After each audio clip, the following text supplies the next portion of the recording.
There's a quote about the Viet Cong that says, "The farmer you wave to from your Jeep in the day would be the guy with the gun looking for you at night." So there again, a lot of people believe that the Viet Cong were traitors. They weren't necessarily traitors, they just didn't agree with the Americans and the United Nations being in South Vietnam. They actually agree with Ho Chi Minh.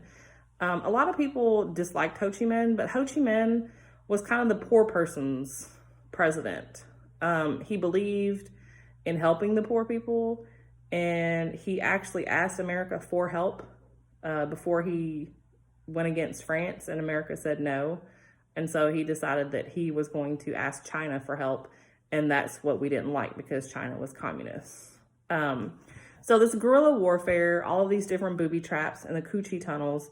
Now the Cu Chi tunnels, they're actually really interesting because, I mean, the holes that you go in are probably only 12 to 18 inches in a square diameter.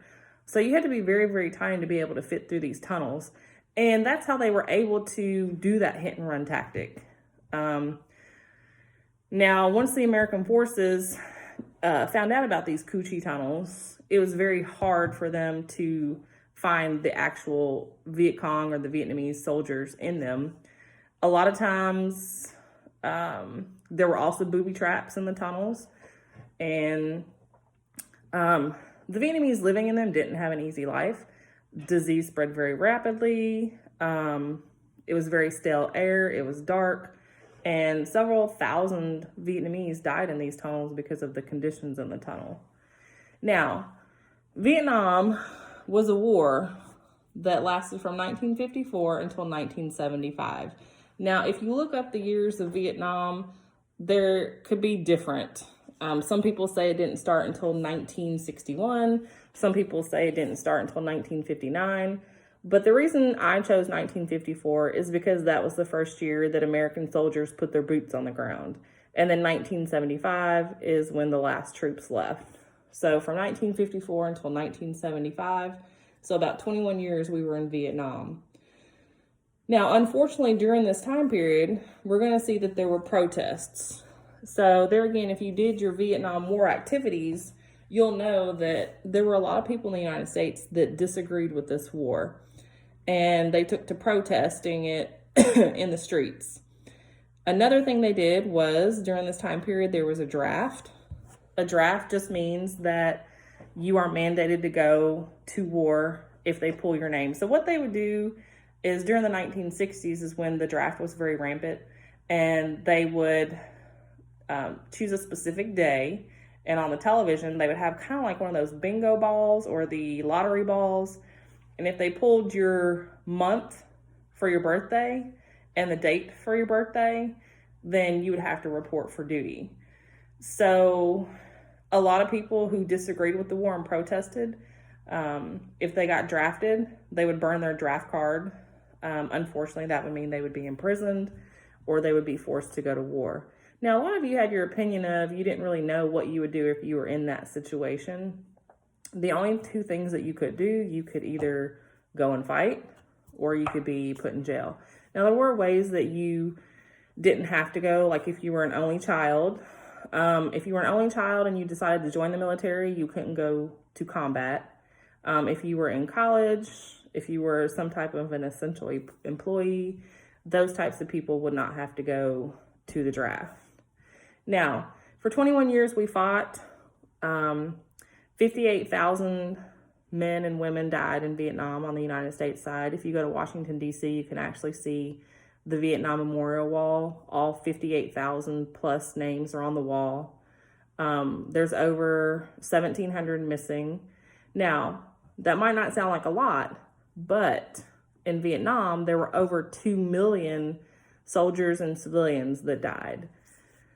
Other than our soldiers, if you remember, they talked about Agent Orange in the activity. So Agent Orange is something that we used as a defoliant. Another word for plants is foliage. So a defoliant is something that you spray on plants and it kills the plants. They believe that if they sprayed this Agent Orange on the plants, that it would kill the plants and we would be able to see the enemy better. Another thing they used was napalm. Napalm was very dangerous. One of the reasons why a lot of people began protesting was because of something called the My Lai Massacre. The My Lai Massacre was when American soldiers, unfortunately, mistakenly, dropped napalm on a village, and the village was full of women and children. And napalm is a gel that's mixed with gasoline. And when it gets on your skin, it burns and it feels like your skin is melting off. So that was the beginning of citizens in the United States believing that we shouldn't be over there and we were using extreme measures. And the My Lai Massacre is where a lot of people began hating military soldiers, Vietnam military soldiers. And so when the soldiers came back, they were treated very poorly. Aside from the Agent Orange and the napalm, they also used, of course, flamethrowers. Unfortunately, the United States did not win this war. You will notice that it was a ceasefire. So there again, here's the DMZ, the demilitarized zone. So that was supposed to divide North and South. When the United States left, the DMZ line went away and it became one country. Ho Chi Minh ruled that country. It did become communist, but unlike what America thought, this domino theory, once Vietnam fell, none of these other countries fell to communism. So maybe it fell the other way. And so what we thought was going to happen, why we spent 21 years in Vietnam, thousands of people dying, millions of Vietnamese soldiers and civilians dying, what we thought was going to happen did not happen. In 1975, after the ceasefire, we left. And some people say this was the only loss at war that America's ever had. Some people refuse to say that America lost because Congress never actually declared war. So it's, based on opinion. Vietnam is a very interesting war. If you're interested in it, you should do some research in it. My dad was a Vietnam combat medic, and it's actually a really neat war.